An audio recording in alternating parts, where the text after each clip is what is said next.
Lily Bloom. Atlas. So, after It Ends With Us crossed the $100 million mark domestically on Monday, one of the co-stars in the film, Brendan Sklenar, posted a letter really on his Instagram on Tuesday addressing what he calls all this stuff swirling online. Now you can go watch my full segment from Saturday of the opening weekend where I debunked the conspiracy theory that TikTokers created based on nothing, or based on having no knowledge whatsoever of how a film set works, how a red carpet works, how a junket works, how a TV studio works, how a press tour works, how a publicity team works. I know all those things because I've worked at all those things. So I know more than they do. Sorry. Anyways, yeah, I debated if I was going to tell you, like, to set up Brendan's letter, am I going to tell you the conspiracy theory version or am I going to tell you the actual version? I decided to go with the conspiracy theory version because that's what he kind of addresses. So, so TikTok decided that when each cast member only posed solo on the red carpet at the New York premiere, just imposing solo meant that the other cast members hated them and were bullying him. I know that sentence didn't make sense, but I said it correctly. Oh, and Blake was to blame for that. Yeah, Blake's to blame. Always remember that. Blake's to blame. She's also to blame for the marketing campaign. Yes, the marketing campaign was a tremendous, enormous, out-of-this-world success, but Twitter thinks it was a fail. Fail, yes. And Blake is responsible. Remember that. Blake always responsible. Blake was wrong to wear nice clothes on the red carpet. The florals she wore were slap in the face to every domestic violence victim. Reporters not asking her about the domestic violence in the film was her fault. Hi, I'm Justin Baldoni, director of It Ends With Us. The book's rights buyer, the producer, the director, and the main actor. But Blake was the controlling one on set. Always Blake's fault. Okay, I think we have enough. Let's go to the letter. Brendan writes, Colleen, that would be the author, who served as an executive producer on the film, and the women of this cast stand for hope, perseverance, and for women choosing a better life for themselves. Vilifying the women who put so much of their heart and soul into making this film because they believe so strongly in its message seems counterproductive and distracts from what this film is about. It is in fact the opposite of the point. What may or may not have happened behind the scenes does not, and hopefully should not detract from what our intentions were in making this film.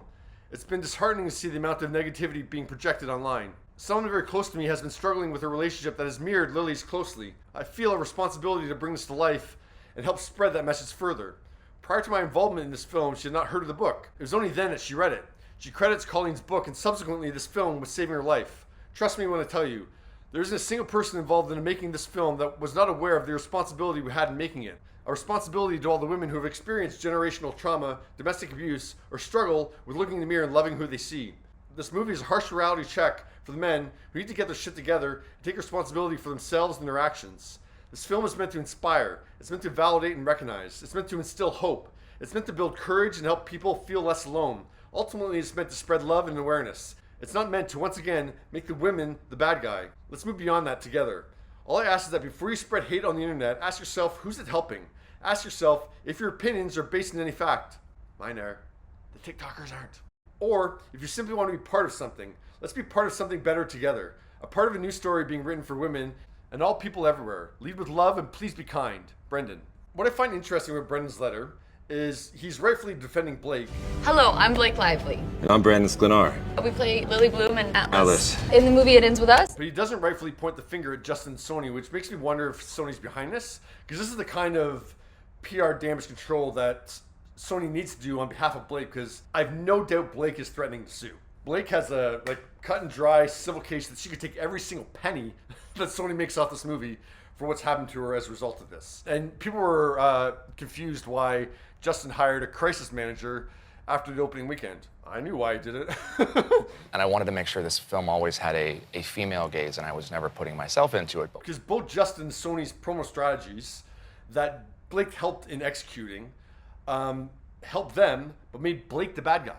This is your night, mister. No, this isn't my night. This is a night for all the women who we made this movie for. Justin's mandate was to steer any conversation or any start of a conversation about this being his vision away. I had an incredible team and an incredible group of women around me.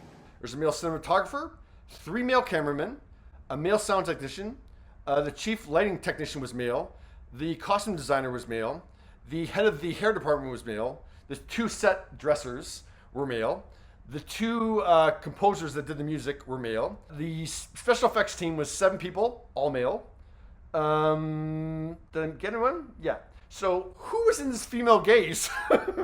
This had to have a female point of view. This had to have a female gaze. I've noticed that no behind the scenes footage has been released of this movie. I wonder why. And then there's this report that Blake had a whole other version edited of the movie. So I looked through the name of the editor that they're claiming did a second edit of the movie. So the report says that Shane Reed did a second edit of the movie. You know what he also edited? Deadpool Wolverine. He didn't have time to go edit another movie. Are you crazy? Like they wrapped shooting Deadpool Wolverine in January. They're still shooting Ends with Us. You think he had time to edit another movie? Go to New Jersey and edit another movie? Jesus, you're serious. I'm not even defending Blake Lively in this situation. I'm just getting to the truth of this. Yeah, she did nothing wrong in this It Ends With Us situation. Yeah, Sony and Justin threw her under the bus, and now I have no doubt she's threatening legal action.